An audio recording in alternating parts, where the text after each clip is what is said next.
did you know that wind turbines generate infrasound? The good news is that effectively it's inaudible to humans. The bad news is that it causes health issues like sleep disturbances and dizziness, increasingly known as wind turbine syndrome. 3, 2, 1. So when it comes to trust, science has lost a lot over the last 10 years or so, from junk DNA to respiratory transmission, the marshmallow test, and in most recent times, the COVID-19 theories and treatments. Science now states that it is forever a self-correcting process and in some cases, self-reversing. It feels more structured to suit a narrative than ever before. For sure. Yeah. We saw that so clearly in the last epidemic. Exactly right. So that doesn't fill us with the confidence in science that we once had. That means there's doubt when it comes to infrasound and the effects it's having on humans and on animals. Infrasound, for those that don't know, is sound energy with frequencies below 20 hertz. It is often referred to as low-frequency sound, subsonic sound, or infrasonic waves. It travels long distances without attenuation. It can be felt up to 20 kilometres away and is considered by some to be unsafe even in the 5 to 10 kilometre range. Natural sources of infrasound include earthquakes, volcanic eruptions, avalanches, thunder, and ocean waves. And it is also emitted by Rave music. Rave music, yeah, and wind towers. Yep. Here's what it looks like. Some research on volcanoes and infrasound. So this is actually related to my research. But here we have the generation of sound. Here's generate. Watch out for the shocks coming. At the propagation of sound in the atmosphere. So that's what it looks like, mate.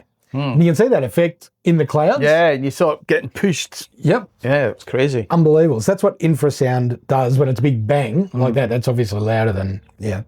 It's also got a sound to it. Side effects on humans include feeling of fear and anxiety, physical pressure on the chest, sleep deprivation, and dizziness. When I caught up with Ricky Lee Tyrrell, she said that they'd seen a study recently that wind towers had on goats and sleep deprivation. Detrimental effects. They were dying from sleep deprivation. And as we go through this video, we'll show some humans and some testing where this is actually occurring. I've got a few stories. Animals, when given the choice, will move to more than 10 kilometres away from a wind turbine to avoid noise and vibration and a reduced hearing capacity. It takes some animals up to 5 years to assimilate with wind turbines, while others never do. Except for pheasants, mate. They love wind turbines. I don't know why. Check this video out.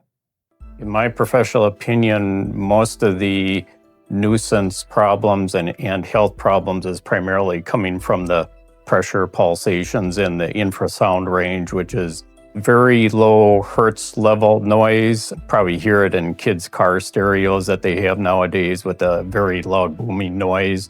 That's in the infrasound range. And infrasound can be audible if the noise level is very high. But what we're recording from the wind turbines is showing it to be, for the most part, in the inaudible range. It's worst when I lie in bed at night. After 5 or 10 minutes, I feel kind of dizzy. My heart starts to race and I get this massive ringing in my ears. To some extent, I also feel claustrophobic and stressed. Insa Bock and Hermann Oldewotel live in East Frisia, near the town of Esens. Located scarcely 700 meters from their home is a wind farm with a few dozen wind turbines. Since they function even at low wind speeds, the wind park is in operation virtually 24/7. If you sleep here for 4 or 5 days, you'll feel like you've been out drinking for a whole week. It's that bad. You get these total mental blackouts. It's even happened to me on the phone. I couldn't believe it. But if I'm out and about, or if I go away for a few days, I'm as right as rain again. So everybody's being vibrated by the pressure pulsations off the blades. Some people sense it and some people don't sense it at all. The nausea, vertigo, vibroacoustic disease, being awakened in the middle of the night, not getting a good night's sleep. All these things I personally believe are associated with the pressure pulsations off the blades.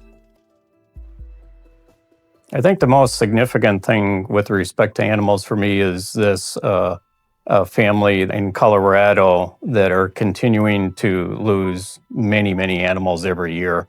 They've lost over 60 animals in just a 3-year period. Her ducks have lost vision. We believe that's due to the vibration of the eyeball and eventually resulting in eye pressure that causes their loss of sight. So to go with that, there's also a great video of a speech presentation given by Professor Ken Mattsson out of Copenhagen, who undertook a study in 2025 on the impacts of sound from wind turbines, both from just a normal noise level and from an infrasound point of view. It goes for about 45 minutes. I'll leave a link in the description, but it's a fascinating speech. So a study was completed on a property near a wind farm where the residents had been complaining about noise levels. The government chose to ignore it. So they got some people in. This is in Germany. They were being told that all measurements were well within allowable levels. This study was on low frequency sound. If you look at the graph, if you look at this graph down the bottom, the red line, the straight red line, is the legal limit. The study went out there for 4 days. The green line is the recording of the decibels across the 4 days. And for a fair bit of the time, especially at night when it's loudest, it was 50% above legal limits. Most of the time around 60 decibels. Jeez. Right? And these people were 600 meters from the nearest tower. That's ridiculous. It's absolutely insane, mate. So 60 decibels, to give you an idea, that's the equivalent of a conversation between you and I a metre apart. That's how loud it is in the middle of the night. It's about the same level as an electric toothbrush. I wouldn't know, I don't have one. The Nord 2000, which is the system that a lot of the world relies on to measure the sound, recorded a level of 37 decibels at the same time, while their testing showed over 60. It proved that the tool used by wind companies isn't accurate. It gives results in their favour. It has been designed... much lower. Yeah, exactly right. So here's some facts that fly in the face of what you might have heard. Wind turbine companies will tell you that a wind turbine emits a steady 105 decibels at most, constantly, when operating. But that's not what the study found. It found that each wind turbine can vary by as much as 20 decibels up and down. Wind turbine companies will tell you that the infrasound is lost amongst normal background noise within 700 metres of the towers. Studies in Germany now show that this is not the case. Because of this, back in 2004, the BGR examined the infrasound emissions from a single wind turbine. The scientists were mainly interested in assessing how far from the wind turbine it would still be possible to register infrasound emissions. Their measurements were analyzed at the BGR's National Data Center. Lars Serrana comments on the frequency spectrum. At low frequencies, our infrasound sensors picked up very clear signals from the wind turbine. Every time the blade passes the tower, large air volumes are compressed and sheared. This signal produces an infrasound signature, which we refer to as blade pass harmonics. The blade pass harmonics of the wind turbine are individual frequencies. They emerge from the background noise with a distinctly higher acoustic pressure level, in other words, with more energy. Lars Serrana explains. If we follow the blue line with the mouse, that is the background noise. The distinctive elements of it here represent the contribution from the wind energy plant, the blade passing harmonics, when the blade passes the tower and generates an infrasound signal. The wind turbine studied in 2004 was very small, barely 0.2 megawatts. For bigger wind farms, the scientists made a model calculation. Wir enden dann nachher so in der Größenordnung, dass wir sagen können, okay. It takes us to a dimension where we can say that a 5-megawatt wind turbine would possibly generate a detectable infrasound signal even from a distance of 20 kilometers. Infraschallsignal generieren. 20 kilometers? But didn't they claim at the German Environment Agency that the infrasound emissions from wind energy plants are already lost in the background noise from a distance of 700 meters? What a lot of shit. Doesn't suit the narrative, mate. Lying pack of arseholes. So independent studies show that the government got it wrong, or the government agency. And the agency or the government, however you want to call it, sounds like they do this everywhere and all the time. Yeah. No matter what government we're talking about. Yeah. I mean, we've both been to Europe. I've been through Germany on a train. It is a back-to-back, They're mate. bloody everywhere. Yep. Everywhere. Exactly right. Wind turbine companies are not open to absorbing research. They're happy to misuse measurements, rely on limited technology and data, and on claims that accurate noise measurement is impossible. While some scientists believe that the health issues are irrefutable, large corporations and lawyers ensure that a continued campaign of misinformation is used against them. The researchers wanted to get to the bottom of this surprising discovery. Why did the ear react to the signal even though it was inaudible? The answer lies in the complex anatomy of our ear, which, amongst other things, is equipped with 2 different types of sensory hair cells. When a human is exposed to infrasound, that sound is going to go into their ear. It's going to stimulate their outer hair cells. It's not going to stimulate their inner hair cells, which are the ones they're hearing through. So they don't hear the sound at all, but there's still electrical responses in the ear to the sound, and that is still stimulating another pathway. Based on his own observations and on an intensive study of specialized literature, Saul's findings are regarded by colleagues as undisputed, but that is not the case outside the world of science. Lawyers who are on the advisors to the wind turbine people are extremely against this paper. They have given us a hard time for many years. I mean, we get trashed in lawsuits about how this is not possible and all this sort of thing. But somehow the scientists disagree with this. I think if you want to be biased, it's all to do with bias and money, I'm afraid. It's my opinion that we want to do something so badly about climate change that they're willing to look the other way. There are people that believe that, if we can't have wind turbines, we're not going to achieve the goal of reducing CO2 emissions in hopes of getting climate change under control. And so there's a lot of people who will just look the other way. They view us as people who are anti-wind, and they want wind turbines at any cost. So that's Chris Bowen in a nutshell, isn't it? Wind towers at any cost. Yep. Don't listen to the science. Just push ahead. We won't achieve our goals. I caught your friend, Ross Johns, is it? Oh, Ross Johns, yeah. I look at Chris Bowen and I find he's working for the United Nations. He's not working for Australians. He's working totally for overseas interests and multinationals. Oh, he smashes Bowen all the time. He's so funny. He is funny. It's very interesting. It is interesting. You're right. So the scientists believe that the wind industry is driven by money and greed. Wow. Who would have thought? Who would have thought? Exactly right. Wind turbines create an infrasound implosion every time the turbine passes the tower, creating a pressure pulse being pushed out from the tower. Studies have shown that people and animals have adverse effects. The USA, Russia, and China have discovered that infrasound is an issue and it can be weaponised. While being developed in the 1980s, weaponry now used, such as sonic weapons and L-Rads, are due to the research done back in the 80s on infrasound. But no, wind turbines don't cause any of those issues. No. Yeah, look the other way. There's money here. Exactly right. And that is precisely what is happening at Medical Center Hamburg-Eppendorf. Does infrasound affect the sleep and the mental capacity of human beings? An experiment, it is hoped, will provide answers. Clinical psychologist Dr. Leonie Ascona is installing loudspeakers in the rooms where test persons will be sleeping.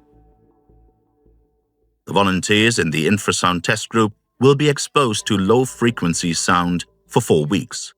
The exposure will take place at night, with 90 decibels, a relatively high intensity. Before and after each test phase, the volunteers will be subjected to complex examinations, like a hearing test, and their reaction times recorded. The aim is to show what effect 4 weeks of exposure to infrasound has on the test persons. This study is the continuation of an earlier experiment. Scientist Professor Simone Kühn and her colleagues had exposed test persons to brief infrasound signals below the auditory threshold. In other words, sound they couldn't hear. The researchers then took a look at what happened in the brain. What was interesting to note was that conditions with infrasound exposure close to the auditory threshold are somehow special. Intense activity took place in the anterior cingulum, a region of the brain which deals primarily with conflict situations, and also in the right amygdala, the region which is linked to stress management. So, of all things, infrasound activates regions of the brain which normally manage stress. But it's not quite clear why. We've also speculated that if you consciously hear something and realize there is something, you might block it out and say, I'm going to ignore that. But with things that are semi-perceptible, you don't have the ability to say, I'm going to ignore it. That's our theory. So what we consciously hear can be assessed and, if necessary, ignored. But things that are only perceived subliminally, in other words subconsciously, generate stress and perhaps even fear. Someone who knows all about this is John B. Alexander, a former US Army colonel. He fought in Vietnam, became a member of the US Special Forces, and later he headed a department which focused on the development of unorthodox weapons. Powerful enough to completely blow the front end off. After the 1980s, at the latest, they included infrasound. The first question was, are the effects that we're reading about real? And what you found is, yes, there were some people who were physiological affected. They were nauseous. They would get dizzy. There were some who had psychological issues, fear factors, inability to think kinds of things. Effects, so the US military thought, that could be used well against an enemy. Prototype infrasound weapons of monstrous dimensions were then developed. Remember, when we started, we're talking 1980s, we're talking the bad old days, so we're talking the Soviet Union still exists. Getting data out of Soviet research was extraordinarily difficult, but there were reports like controlled offensive behavior the DIA had that suggested that they were looking in that area. Our experience with the Chinese have been the same. They look across a wide range of technologies. In the mid-2000s, at the latest, the idea of putting infrasound to military use was abandoned. The problem was the technology and the fact that infrasound does not affect everyone in the same way. So the armed forces are thinking it works in some degree. Well, that was in the 80s they thought it would work. Yeah. So I think they've went in leaps and bounds since then. They've developed something. Going by some of the things I've seen people doing when these things have been directed towards them. Yeah. You think it'd be illegal, eh? You'd think so. It's like a peaceful protest and they're doing that. But then, mate, they had rubber bullets at one of the bloody protests. True. At the shrine. At the end of the day, mate, if it's been weaponised, how can you then deny that it doesn't come out of wind towers?